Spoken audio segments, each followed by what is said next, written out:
Hello, ഇത് എൻ്റെ Valentine's day ഡ്രസ്സാണ്. സ്റ്റിച്ച് ചെയ്ത് എടുത്തതാണ് നമ്മൾ പറഞ്ഞ പ്രകാരം. ഇതിന് വി നെക്കും ട്രാൻസ്പെറൻറ്റ് സ്ലീവും വേസ്റ്റ് കട്ടും വേസ്റ്റ് ബാൻഡും വെച്ചിട്ടുണ്ട്. ഇതൊരു എ ലൈൻ ഫ്രോക്കാണ്.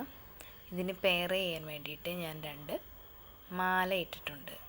റോസ് ഗോൾഡിൻ്റെ ഒരു ലവ് ഷേപ്പും ഒരു ക്യാറ്റിൻ്റെ ലോക്കറ്റുമാണ്. സോ എനിക്കൊരുപാട് ഇഷ്ടപ്പെട്ടു. വീനെക്ക് എനിക്കിപ്പോൾ ഒരുപാട് ഇഷ്ടപ്പെടുന്നതുകൊണ്ട് എല്ലാ ഡ്രസ്സിനും ഞാൻ വീനെക്ക് ചൂസ് ചെയ്യുന്നു. ഇത് പഫ് സ്ലീവാണ് വെക്കാൻ പറഞ്ഞതെങ്കിലും പഫായി കിട്ടിയിട്ടുണ്ടായിരുന്നില്ല. സോ എന്നാലും ഭംഗിയുണ്ടായിരുന്നു. ഫുൾ റെഡ് ആയതുകൊണ്ട് എൻ്റെ ബാൻഡ് കാണാൻ കഴിയുന്നില്ല. സോ വീഡിയോയിൽ ക്ലാരിറ്റി കുറവുണ്ട്. എങ്കിലും നിങ്ങൾക്ക് ഇഷ്ടപ്പെട്ടോ?